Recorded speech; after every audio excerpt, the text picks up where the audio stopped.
ভাই আমার, কবরে যদি এই ঈমানের প্রশ্নের জবাব দিতে হয়, দ্বীন আল ইসলাম আর নবী সাল্লাল্লাহু আলাইহি ওয়াসাল্লামকে যদি নবী মানতে হয়, তাহলে প্রত্যেকটা ক্ষেত্রে ইসলামের বিধান আর নবীর সুন্নাত মতো চলতে হবে।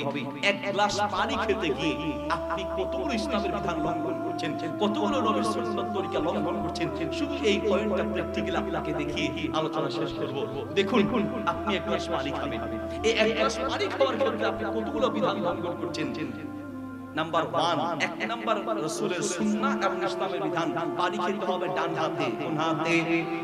হয় না, আপনারা কথা না বললে আলোচনা আসবে না। আমার মাদ্রাসার ছাত্রদেরকে পড়ানো আমাদের একটা কৌশল হলো, আমরা তালে তালে পড়াই। তালে তালে পড়লে এটা সহজে মানে ভুলা যায় না। আলেম ওলামা যারা আছেন, টিচার যারা আছেন, তাদেরকে অনুরোধ করব বাচ্চাদেরকে ছন্দে ছন্দে পড়াবেন, তালে তালে পড়াবেন, দেখবেন সহজে আপনার এটা মন থেকে মুছে যাবে না। কোন হাতে?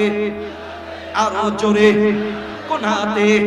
তাহলে এক গ্লাস পানি খাবেন ডান হাতে, বাম হাতে খাওয়া যাবে না। আল ইনসান হারিসুন ফি বামিয়া, মানুষের স্বভাব যেটা নিষেধ করা হয় মানুষ সেটাই বেশি করে করে। আমি দেখেছি বহু চা দোকানে দরকার নাই, প্রয়োজন নাই, এরপরে কিছু মানুষ বাম হাতে খায়। আল্লাহর নবী সাল্লাল্লাহু আলাইহি ওয়াসাল্লাম কুল বিয়ামিনিক ফাইন্না শাইতানা ইয়াকুলু বিশিমাল, ডান হাতে খাও, বাম হাতে শয়তান খায়। আমার মনে আছে 2010 বা 11 সালের দিকে আমি মালদ্বীপ মাহফিল করতে যাব।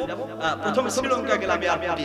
শ্রীলঙ্কা এয়ারপোর্টে এক লোক এসে বলছে, হুজুর এয়ারপোর্টের একটা কাহিনী আপনাকে বলি। আমি বললাম হ্যাঁ বলেন।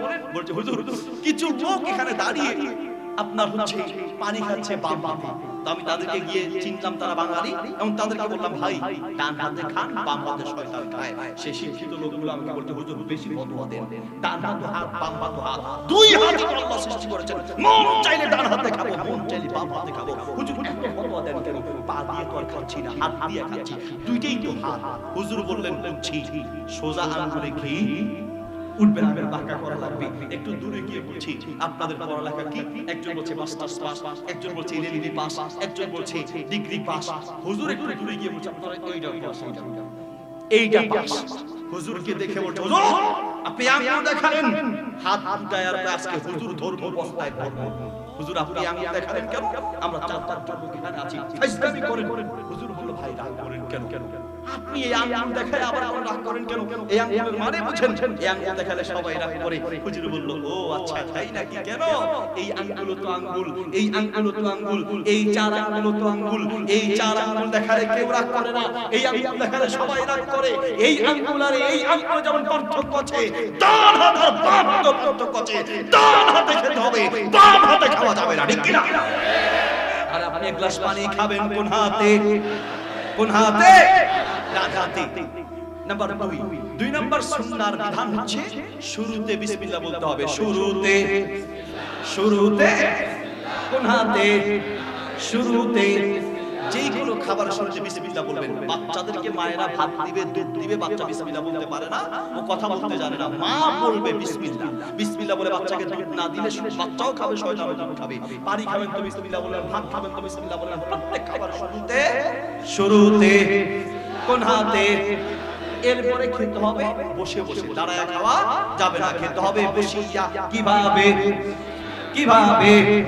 কোন হাতে? শুরুতে। 3 শ্বাসে খেতে হবে, 3 শ্বাসে। এখন 3 নিঃশ্বাসে খেতে হবে। এই হাদিসের ভুল ব্যাখ্যা আমরা বুঝছি, যার কারণে ওই যে অনেক মানুষকে দেখা যায় যে পানি খাওয়ার সময় গ্লাসের মধ্যে নিঃশ্বাস ছাড়ে। ওই যে হুজুর বলছেন 3 নিঃশ্বাসে খাইতে হবে, 3টা নিঃশ্বাসই আল্লাহর রহমতে পানির ভিতরে। হুজুর যে কইছে এখন 3 নিঃশ্বাসের মানে কি? 3 নিঃশ্বাসের মানে হলো আপনি পানি খাবেন, খাওয়ার সময় নিঃশ্বাসটা বাহিরে ফেলবেন। তাহলে 3 শ্বাসে খাবেন, ভিতরে না বাহিরে? শ্বাস হলো বাইরে। তাহলে কয় শ্বাসে? জোরে বলতে হবে, কয় শ্বাসে? কয় শ্বাসে? কিভাবে? কিভাবে? কোন হাতে? শুরুতে। বিসমিল্লাহ। প্রিয় ভাইরা আমার